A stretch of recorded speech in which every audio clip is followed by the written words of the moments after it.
बहुत देर हो गई होती है। लेकिन ये धर्मग्लानि का समय है कि जब कन्या अपने मुंह से वर मांगती नहीं है, लेके ही चली जाती है।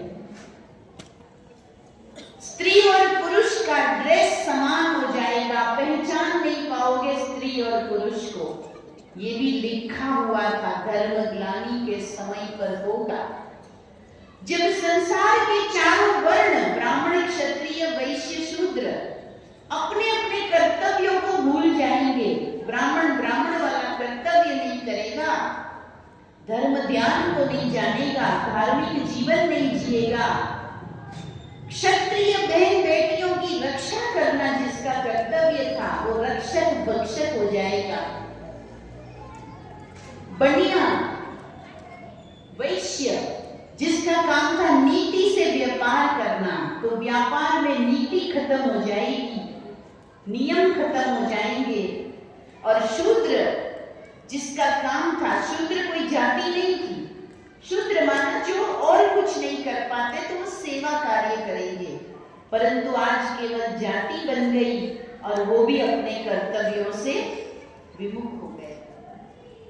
तो सारा ही चक्र उल्टा हो जाता है, सारी ही सिस्टम बंद हो जाती है। तब कहते भाई अब तो चारों ओर अंधेरा है, कुछ सूझता नहीं है। समस्याएं इतनी है, बीमारियां इतनी है, नित नए रोग, नित नए वायरस, नित नए षड्यंत्र, नित नए आतंकवाद के तरीके ये आज फैला हुआ है।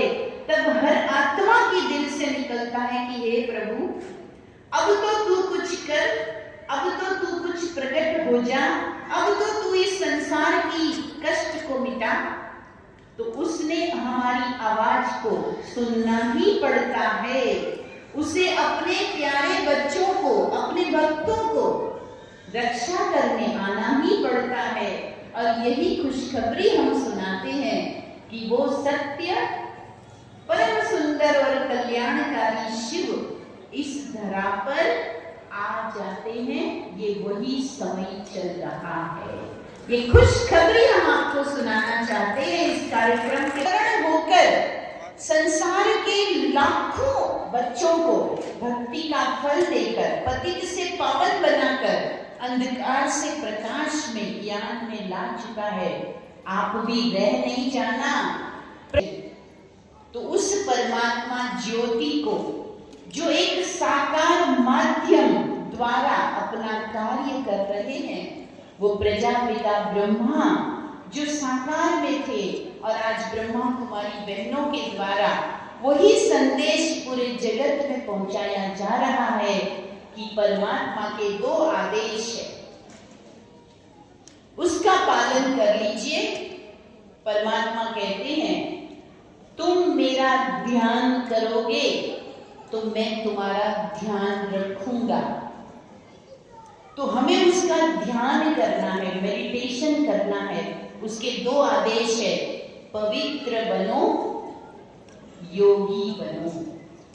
दो ही काम कर लो, तन मन वाणी व्यवहार धन घर गृहस्थ उसे पवित्र बना दो।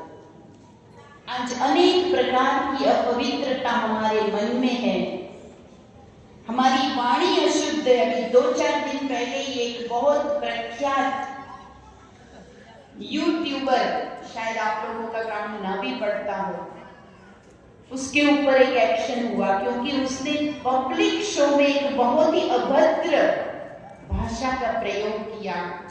ऐसी अश्लील बातें वो पब्लिक प्रोग्राम में बोल रहा है, किस लिए? पैसा कमाने के लिए। कहां जा रही है दुनिया, आप सोचिए। हमारी वाणी पवित्र नहीं है, हमारे कर्म पवित्र नहीं है, हमारा व्यवहार शुद्ध नहीं है, और हम कहते हैं कि प्रभु मेरे दिल में विराजो। भगवान कहते हैं इतनी अशुद्ध जगह पे मैं नहीं बैठ सकता। घर में एक मंदिर होता है, वहां तो वो साफ कर लेते हैं, लेकिन अपने दिल को कब साफ करते हो? कितनी गांठें बांध के रखी है, कितने लोगों के लिए वैर भावना रखी है, कितनों के लिए बदला लेने की भावना रखी है।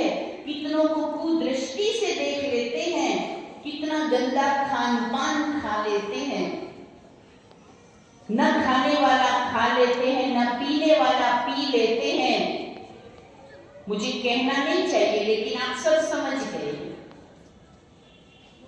शादी ब्याह होती है, आजकल शादियों की सीजन है, पंडित जी को पूजा करने के लिए बुलाते हैं तो वो आह्वान करता है गणपति जी का, लक्ष्मी जी का, विष्णु जी का, देवी देवताओं का आह्वान किया जाता है कि उनकी साक्षी में, अग्नि की साक्षी में शादी ब्याह संपन्न कराया जाए। अच्छे से मुहूर्त देखते हैं कि ऊपर वाले सारे ग्रह नक्षत्र सही हो तब शादी रचाएंगे। लेकिन उसी शादी में महफिलें लगती है शराब की, उसी शादी में फिल्मों के गंदे गाने बजते हैं। वहां कहां आपके आह्वान पर देवी देवता आ जाएंगे? मानते हैं इस बात को? मानते हैं? तो हमारा व्यवहार अशुद्ध हो गया, हमारा भोजन अशुद्ध हो गया। ऐसे में सबसे पहले परमात्मा कहते हैं कि मुझे पाना है, मेरा ध्यान लगाना है, मेरी शक्तियों को प्राप्त करना है, आपके जीवन को भी सत्य, सुंदर, कल्याणकारी बनाना है। तो पहले तो पवित्र बनो और दूसरा योगी बनो। भक्त बन के मांगते रहते हैं, हे प्रभु ये दे दो, वो दे दो। थोड़ा सा भी दुख आता है तो तुरंत हे भगवान कर लेते हैं, सुख में तो थोड़ा भूल जाते हैं और दुख में तो हे भगवान। परंतु वो भगवान कहते शक्तियां लीजिए, कनेक्शन कीजिए, हर समय पुकारो मत, बातें करो, उसका नंबर डायल करो, उसके साथ हेलो करो। कब करना चाहिए, कैसे करना चाहिए, वो परमात्मा की घर अगर बच्चों से पहले हम प्रतिज्ञा कराते थे कि शराब नहीं पियोगे, बीड़ी नहीं पियोगे, सिगरेट नहीं पियोगे, झूठ नहीं बोलोगे। आजकल हमें प्रतिज्ञा भी लंबी करानी पड़ती है कि मोबाइल ज्यादा नहीं देखोगे। ये प्रतिज्ञा बड़ों से भी करानी पड़ रही है, छोटों से तो करानी पड़ रही है, बड़ों से भी करानी पड़ रही है, क्योंकि हमारा कितना सारा टाइम व्यर्थ के चित्र, वीडियो, मैसेज, क्या क्या देखने में चला जाता है, जो हकीकत से कहीं परे है। केवल ऊंची ऊंची बातें हैं, जिसको कहते हैं ना कि ऊंची दुकान और झूठे पकवान, वो वाली बातें हैं। लोग अच्छे अच्छे मैसेज मोबाइल पर भेजते हैं, लेकिन उनका जीवन देखो। मदर्स डे, फादर्स डे पर इतने अच्छे अच्छे मैसेज आएंगे, ऐसे लगता है इनके घर में तो माँ बाप का पूजन होता होगा। घर जाके देखो तो उनके माँ बाप तो वृद्धाश्रम में बैठे हैं, उनके तो घर में भी नहीं है माँ बाप। तो ये सब झूठी दुनिया है जो उपदेश खाली व्हाट्सएप पे देती है। सच्चे उपदेश तो परमात्मा के होते हैं, हमारे ग्रंथ, हमारे ज्ञान की बातें। और प्रतिदिन कम से कम 1 घंटा तो परमात्मा की याद में एकाग्र होकर बैठे। सदियों बना लेते हैं, अरे आपके घर के भंडारे में आप यूं ही काम कर रहे हैं। स्नान करके भोजन कीजिए, रोज 1 घंटा भगवान को याद कीजिए। घर के हर व्यक्ति के चेहरे पर मुस्कान होनी चाहिए, एक दूसरे को सुख दीजिए। भोजन देवताओं वाला खाइए, असुरों वाला नहीं। देवताओं जैसी दिनचर्या बनाइए। मंदिरों में घंटियां सुबह 5 बजे से पहले बजने लगती है, और हमारे घर में हम कब उठते हैं? कब उठते हैं? ये तो सब भगवान के ज्ञान सुनने वाले बच्चे बैठे हैं, वो तो सुबह 3:30 बजे उठ जाते हैं। लेकिन दुनिया में तो दूध वाला आता है तब जागते हैं, या अखबार वाला आता है तब जागते हैं। ये तो आज हमारा हाल है। रात को हमारे कई बच्चे तो जब हम लोग उठते हैं 3:30 बजे, तो कई लोग कहते हैं उस समय तो हम सोते हैं। दीदी आप क्या रात को उठ जाते हो? आजकल लेट नाइट पार्टी वाले 3 बजे तो सोते हैं, जबकि हमारे ऋषि मुनि 4 बजे उठ के तपस्या करते थे। तब धरा पर सतयुग था। तो पुनः सतयुग लाना है तो आज से अभी से हमें व्रत लेना पड़ेगा, क्योंकि शिवरात्रि पर क्या होता है, किसका महत्व होता है, व्रत का महत्व होता है।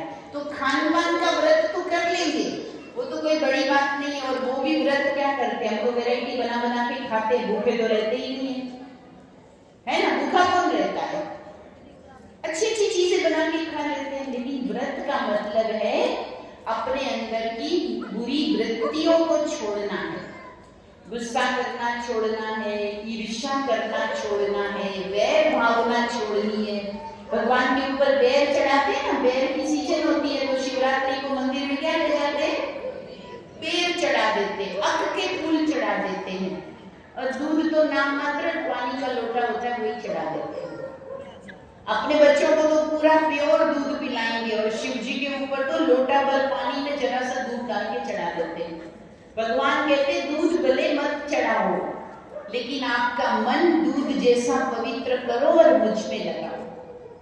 5, 10, 20 रुपए के बेर लेकर गले मत चढ़ाओ, लेकिन मन में जो वैर है ना वो किसी के प्रति मत रखना। आज ऐसा संकल्प करो कि मैं आज से सबको माफ करता हूं या करती हूं, मैं किसी से वैर नहीं रखूंगा।